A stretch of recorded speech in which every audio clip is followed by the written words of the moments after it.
how does this keep happening? 1-0 up versus Sporting Lisbon. Haaland takes it. Oh my word! To put their bodies on the line at the moment. Katamo. Down he goes. He's given it an all. Full time in the Alphalard. Sporting Lisbon 4, Manchester City 1. 3-0 up versus Feyenoord with 15 minutes to go. That's a bit short, and here's the chance. And it's in. Ederson's come, and it's nodded past him by Pashao. The angle is very difficult, but it's in. Conceded 3 times in the last 15 minutes. 1-0 up versus United with 4 minutes to go. That's an awful back pass from Nunes. Ahmad. Oh, it's penalty. Through the middle, he's got a touch on it, and Ahmad has scored for Manchester United! 2-0 up versus bloody Brentford with 8 minutes to go. In from Damsgaard. Ake missing it. Wissa didn't. Time for them to salvage something yet. And there it is. Manchester City have blown a 2-0 lead. 2-0 up versus PSG with 34 minutes to go. Free kick taken by Vitinha. And there's the chance, and they've got ahead. It's a goal. They were 2-0 down and potentially dead and buried. 2-1 up versus Real Madrid with 4 minutes to go. Vinicius Junior has stolen it. The race is on. And in next to no time, everything has changed. The amount of errors from one football team in such a short period of time is astounding. Bring new players in. Kushinov versus Chelsea. Kevin Chalobah was up towards Nicholas Jackson, and Kasanov's header is short. Jackson lays the ball across, and it's a goal for Chelsea. Another new signing, Nico Gonzalez on the halfway line versus Leyton Orient. Still around somewhere, I think. Look at the pressure there. That's good. And Ortega backpedaling. It's in. This spreads to everybody eventually. It's an epidemic running through the football club right now. It starts with the old guard, the older players, your Kevin De Bruyne's, your Edisons of this world, the ones over 30. And then you look at the new players, the Kushinovs and Gonzalez. The new players have just come in. And even the established, the in-between, the players that are in their peak of the career. Gvardiol versus Spurs. Oh, here we go again. Given away to James Maddison. Son back to Maddison again, and they've weaved their way through. Phil Foden, 35 seconds after equalising against Arsenal. Thomas Partey! What can it be? I continuously hear Manchester City fans stating we're just bad at defending. It's a very simplistic way of looking at it, in all honesty. And while I agree with an element of that statement, we are bad on occasions at defending certain situations. But the art of defending cannot be included in errors when midfielders are giving it away. And defenders themselves are giving it away. The goalkeeper just come flying out of his goal. Things like that. Little moments, decisions. The art of defending in terms of one-on-one duels is one thing. And while I think Manchester City have been a little bit rash in certain decision making during the course of this season, you're looking at Mateus Nunes, but he's not a defender. He's playing in right back. He's not a defender. Kyle Walker before him, who is a defender, was definitely making similar sorts of errors, and he's been shipped out of the football club as well by his own choice as well. Other football players in this football club are continuously making errors. Even the front players are giving the ball away in situations where they should just not be doing it. You've got to look at the psychological aspect of what's going on at this football club. Pep Guardiola and the demands that he sets on these players. That's where it all stems from. I have said throughout the course of this season, the psychology of this football club right now is we are victims of our own success.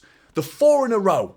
How do you motivate these players? I have said it time and time again on this channel. The message that we put on the board at the Etihad Stadium, at the training camp. No one has ever won 4 Premier League titles in a row, ... yet.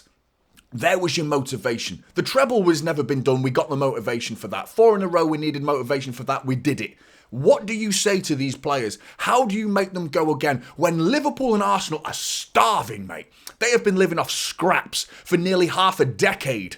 They've had nothing to enjoy for 4 years minimum. Going beyond that, Arsenal, we're looking at a decade at Arsenal. Liverpool have been our closest challengers in recent years. How do you motivate these players to stop their hunger from overtaking you? It's near impossible for me. I think the psychology aspect for it is such an integral part as to why Manchester City's decline has been so key. The demands that Pep Guardiola sets on these players were not sustainable for the same crop of players. You're looking at the old guard, the Kevin De Bruyne's of this world, Edison. You're looking at the back line with even John Stones, who I thought had a good game against Real Madrid. Akanji's approaching 30. Nathan Ake's over 30. Kovacic is in his 30s. These players that have even come into the football club in recent years and done so well, it's so hard to sustain over 1 year, let alone 2 years, let alone 4 years in a row for some of them. To go again is incredibly difficult, but you cannot point the finger at Pep Guardiola, because those standards that Pep Guardiola set is the reason we got 4 in a row. It's the reason we got 100 points. It's the reason we got a domestic quadruple, and it's the reason we got a treble. So you can't now change the standards. It's just not sustainable for the same crop of players. The level of determination that's required from these players is through the roof.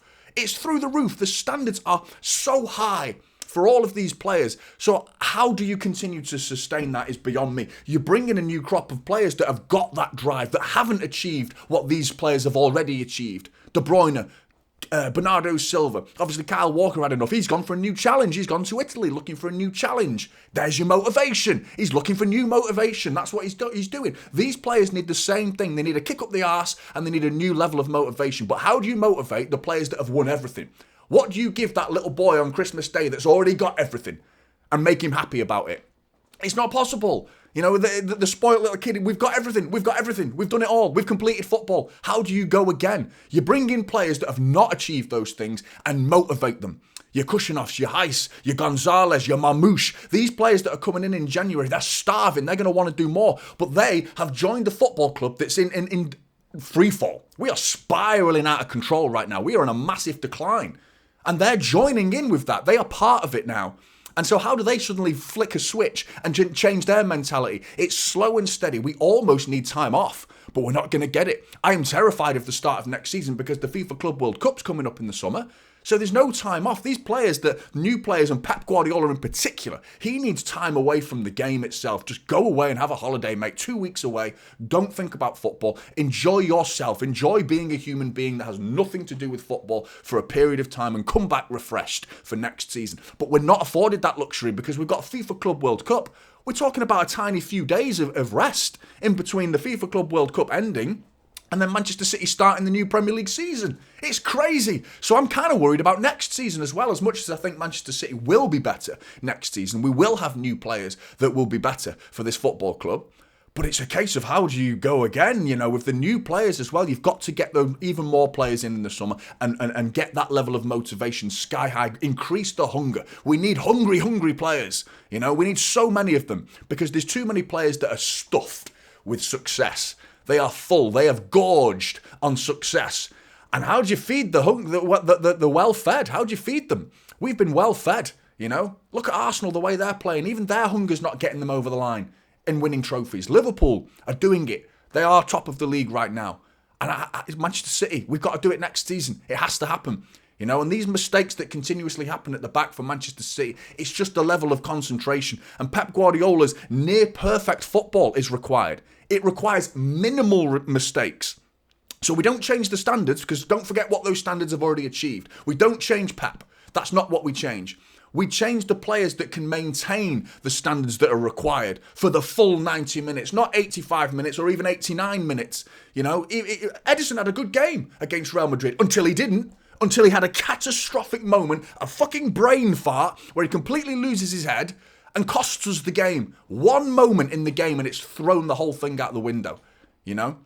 I don't think you can look at the system. It doesn't look at the system's changed. The nuances have been subtle. Very slight differences between each game on game, week in, week out. But the fundamentals of Pep Guardiola has the same as the previous season that won silverware, the season that won the treble, the same as that, and the season before that, and the season before that. The fundamentals have remained the same this season. The only difference is the players do not have the ability to maintain that level of concentration for the full 90 minutes. That hunger, that desire, that level of determination determination that's required up here has to happen for the full 95 minutes or 96, 97, however many get added on in stoppage time. It has to be at the top level. It cannot be for 89 minutes and then 1 minute of fucking up. Can't happen. Not at this level against Real Madrid. You'll get away with it against Leyton Orient. Like I said, I just showed you the mistake against Chelsea. We got away with it against Chelsea. We still beat them. We still beat Leyton Orient. And we'll still make mistakes this season against teams that we'll go on ahead and beat. But you can't make the number of mistakes that Manchester City were making at the back yesterday and expect not to concede goals against the likes of Vinicius Jr., Mbappe and Rodrigo. They're going to create chances. They're going to score goals whether you have a near-perfect game anyway. You need to be perfect to even stand a chance of beating Real Madrid. And how the game finished 3-2 with the number of chances Real Madrid actually had, now I've watched the game back, they had an abundance of chances in that game. I'm still pleased with elements of what City did, actually, certain very small aspects in terms of the way we broke into their defence, but against a makeshift back four. So Real Madrid have got their excuses for conceding 2 goals against this Manchester City side because they had a completely makeshift back four. But we still did okay. Haaland played well, took his goal lovely. There was a lovely team goal as well, but I mean, so much work is needed at this football club. New motivation is what's required. We need to redeem ourselves. There needs to be a new motivation, a new redemption for the football club in next season is exactly what's needed. We need to get to summer. We need a crop of new players coming in with a new way of thinking to spread a positive aura around this football club, and I believe we'll do it. Next season has to be the season to do it, and it's time for redemption in 2025-26 season. Blues, let me know your thoughts, like and subscribe to Typical City, and I'll see you in the next one. This is typical City now.